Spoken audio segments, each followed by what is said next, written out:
नमस्कार दोस्तों, परमात्मा लॉग में आपका स्वागत है। दोस्तों, पवित्र ग्रंथ बाइबल में दी हुई आदम और हवा की कहानी आपने तो सुनी होगी। दोस्तों, ऐसा कहा जाता है कि आदम और हवा ही वो पहले मानव थे जो इस पृथ्वी पर आए थे। परमेश्वर ने सबसे पहले उन्हीं का निर्माण किया था, लेकिन उन्होंने परमेश्वर की आज्ञा का उल्लंघन किया और उन्हीं के कारण समस्त मानव जाति को दुख दर्द सहना पड़ता है। तो दोस्तों, क्या है इस कहानी के पीछे का गहरा रहस्य, चलो जानते हैं। दोस्तों, श्री परमहंस योगानंद जी ने अपनी बुक ऑटोबायोग्राफी ऑफ योगी में हमें इसका गहरा अर्थ समझाया है। दोस्तों, तो चलो जानते हैं। बाइबल की उत्पत्ति नामक पुस्तक जेनेसिस में गहरी प्रतीकात्मकता भरी है। इसके शब्दशः व्याख्या करने से कुछ भी समझ में नहीं आ सकता। उन्होंने समझाया, उसमें जिस जीवन वृक्ष का उल्लेख है वह मानव शरीर है। मेरुदंड उल्टे किए गए वृक्ष के समान है, जिसमें मानव की केश उसकी जड़ें है और अंतर्वाही और बहिर्वाही नाड़ियाँ उस वृक्ष की शाखाएं हैं। नाड़ी तंत्र के इस वृक्ष में आनंद देने वाले अनेक फल लगते हैं, अर्थात शब्द, स्पर्श, रस, रूप, गंध के संवेदन। इनका आनंद लेने की मनुष्य को पूरी छूट थी, परंतु उसे शरीर के मध्य में स्थित बगीचे में मध्य में स्थित सेब रूपी काम सुख का अनुभव लेने से मना किया गया था। उसमें सर्प मेरुदंड में कुंडली मारकर बैठी कुंडलनी शक्ति का प्रतिनिधित्व करता है, जो कामेंद्रिय से संबंधित नाड़ियों को उत्तेजित करती है। आदम विवेक है और हवा भावना है। जब किसी मनुष्य में भावना या हवा मानसिकता पर काम वासना हावी हो जाती है, तब उसका विवेक या आदम भी विनिष्ट हो जाता है। ईश्वर ने अपनी इच्छा शक्ति के बल से पुरुष और स्त्री के शरीरों का निर्माण कर मानव जाति का सृजन किया। उसने इस नवसृष्ट जाति को उसी निष्कलंक या दिव्य तरीके से संतानोत्पत्ति करने की शक्ति प्रदान की। चूँकि तब तक विलग आत्मा के रूप में परमात्मा की अभिव्यक्ति नैसर्गिक, प्रवृत्तिबद्ध और विवेकहीन पशुओं तक ही सीमित थी, अतः ईश्वर ने प्रथम मानव शरीरों का सृजन किया, जिन्हें प्रतीकात्मक रूप से आदम और हवा कहा जाता है। इन शरीरों में उसने लाभप्रद उन्नतिकारक क्रम विकास के उद्देश्य से दो पशुओं की आत्माओं का या उनके दिव्य सत्वों को प्रस्थापित कर दिया। आदम या पुरुष में विवेक का और हवा या स्त्री में भावना का प्राधान्य था। इस प्रकार गोचर सृष्टि में विद्यमान द्वैत या ध्रुवत्व की अभिव्यक्ति हुई। विवेक और भावना तब तक परस्पर सहयोग के आनंद के स्वर्ग में रहते थे, जब तक मानव मन पशु वृत्ति वाली सर्प शक्ति या काम वासना के बहकावे में नहीं आता।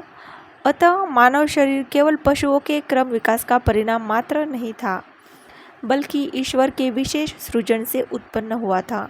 पशु शरीर इतने अविकसित थे कि पूर्ण ईश्वरत्व की अभिव्यक्ति उनमें नहीं हो सकती थी। केवल मानव को ही सर्वशक्तिमत्ता की संभावना से युक्त सहस्रदल कमल मस्तिष्क में दिया गया। साथ ही मेरुदंड में आध्यात्मिक शक्ति के पूर्ण जागृत गुप्त केंद्र दिए गए। अस्तित्व में आए उस प्रथम नर नारी युगल में विद्यमान ईश्वर या ईश चैतन्य ने उन्हें सब इंद्रियानुभूतियों का सुख लेने के लिए कहा, केवल एक को छोड़कर, यौन अनुभूति। यह मनाही इसलिए की गई कि मानव जाति वंशवृद्धि की निकृष्ट पशु पद्धति में उलझकर न रह जाए। सुप्त अवस्था में स्थित पाशविक स्मृतियों को न जगाने की चेतावनी की उपेक्षा की गई। संतानोत्पत्ति की पाशविक पद्धति को पुनः अपनाकर आदम और हवा मूल संपूर्ण मानव में सहज ही विद्यमान स्वर्गीय आनंद की अवस्था से गिर गए।